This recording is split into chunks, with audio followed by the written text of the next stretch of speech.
संपूर्ण विश्व में जितने भी सनातन धर्मी हैं उन सभी को वेद का एक मंत्र अवश्य ही याद होता है, जिसे गायत्री मंत्र कहते हैं। आज की इस वीडियो में हम गायत्री मंत्र के विषय में ही विचार विमर्श करेंगे। आइए आरंभ करते हैं। अब प्रश्न ये है कि गायत्री मंत्र क्या है। आइए इसके समाधान पक्ष की ओर चलते हैं। वेद की हर एक ऋचा को मंत्र कहते हैं और मंत्र का अर्थ है सोचना विचारना। सोचना विचारना बुद्धि का कार्य है।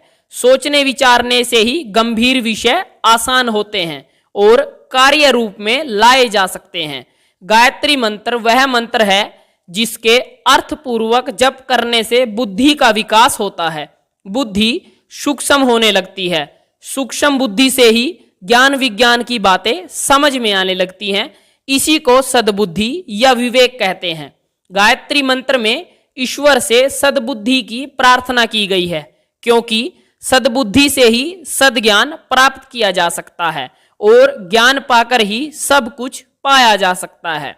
वेद के सभी मंत्र श्रेष्ठ और पवित्र हैं।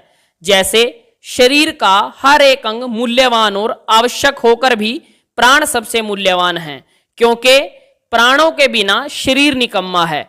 उसी प्रकार वेद के सभी मंत्र श्रेष्ठ और पवित्र हैं, परंतु गायत्री मंत्र इनका प्राण है। बुद्धि होने पर ही वेद समझ में आ सकता है, वरना मूर्ख को क्या मालूम कि ज्ञान विज्ञान क्या है, वेद क्या है। अब प्रश्न ये उठता है कि गायत्री मंत्र की क्या विशेषताएं हैं। वैसे तो वेद के सभी मंत्र श्रेष्ठ और पवित्र हैं, परंतु गायत्री मंत्र सबको प्रिय लगता है क्योंकि वह सद्बुद्धि का मंत्र है, जिसमें परमपिता परमात्मा से प्रार्थना की गई है कि हमें सद्बुद्धि प्रदान करो। सद्बुद्धि से ही सब कार्य सिद्ध होते हैं। विद्वानों का कथन है कि विनाश काले विपरीत बुद्धि, अर्थात विपत्ति के समय बुद्धि भ्रष्ट हो जाती है, या इसको यूं भी कह सकते हैं कि बुद्धि भ्रष्ट होती है तो विनाश ही विनाश होता है। बुद्धि ठीक रहे इसीलिए प्रभु से भक्त प्रार्थना करते हैं। इस मंत्र की विशेषता यह है कि इसमें ईश्वर की स्तुति, प्रार्थना तथा उपासना है। ऋग्वेद, यजुर्वेद, सामवेद तीनों में यह गायत्री मंत्र समान रूप से आया है और चौथे वेद अर्थात अथर्ववेद में, जो कि विज्ञान का वेद है, गायत्री मंत्र की महिमा को दर्शाया गया है। गायत्री मंत्र को गुरु मंत्र, महामंत्र या सावित्री मंत्र भी कहते हैं, क्योंकि जब विद्यार्थी गुरु के पास पढ़ने जाता है तो आचार्य शिष्य को गायत्री मंत्र की दीक्षा देता है। इस मंत्र के जाप से मनुष्य का अंतःकरण पवित्र होता है। गायत्री का अर्थ है जिसके गायन से व्यक्ति इस भवसागर रूपी संसार से तर जाए।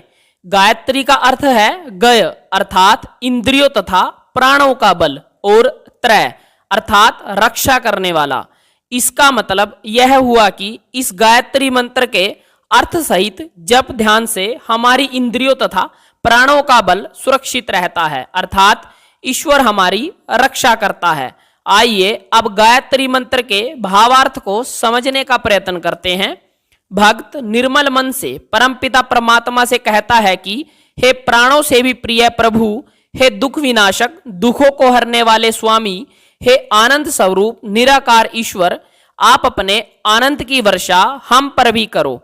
हे सविता, आप सकल जगत के रचयिता हो, आप सबका वर्ण करते हो, आप ही वर्ण योग्य हो। हे भगवान, हम आपके भर्ग के अभिलाषी हैं, जो कि सब दुखों को नष्ट करता है, जिसके तेज से हमारे सब दुर्गुण दुर्व्यसन नष्ट हो जावें। हे सकल जगत के देवता, हे दिव्य ज्ञान स्वरूप परमात्मा, हम आपके उसी दिव्य भर्ग का तेज का ध्यान करते हैं, जो हमारी बुद्धि को पवित्र करे तथा सन्मार्ग में प्रेरित करे। हे परम पावन प्रभु, हे निराकार अंतर्यामी परमेश्वर, हमारी बुद्धि को हमारे अंतःकरण अर्थात मन, बुद्धि, चित्त और अहंकार को निर्मल बनाओ। हमारी बुद्धि को पवित्र करो, हमारी कुमति को सुमति में परिवर्तित करो, हमारी बुद्धि के विकारों को दूर करो और सन्मार्ग में प्रेरित करो, धर्म मार्ग में प्रेरित करो। हमारी बुद्धि में सद्ज्ञान भरो, हमारी बुद्धि प्रज्वलित हो।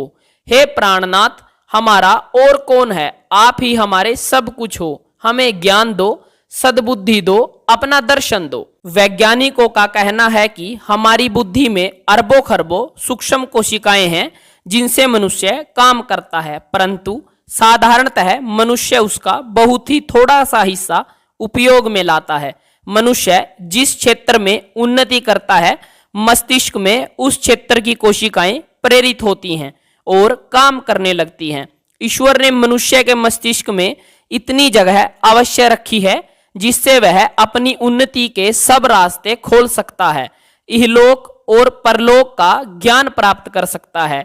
इतनी क्षमता ईश्वर ने मनुष्य को प्रदान की है। वे जो रास्ता अपनाते हैं उसमें सफलता मिलती है, किंतु उसी में संतुष्ट न होकर और आगे तरक्की करनी चाहिए। सद्बुद्धि होगी तो ही यह सब संभव है। बुद्धि का कोई एक अंग या एक भी अणुत्व खराब हो जावे तो अनर्थ हो जाता है। अतः बुद्धि स्वस्थ होनी चाहिए। गायत्री मंत्र में ईश्वर से हमने सद्बुद्धि मांगकर समझो सब कुछ मांग लिया है और प्रार्थना की है कि हमारी बुद्धि को सन्मार्ग में प्रेरित कीजिए। संसार में बुद्धि से बढ़कर कुछ नहीं है। बुद्धि है तो धन दौलत, ज्ञान विज्ञान, सुख शांति सब कुछ पाया जा सकता है और अंत में परमपिता परमात्मा को भी प्राप्त किया जाता है, जो कि मनुष्य योनि का परम लक्ष्य है।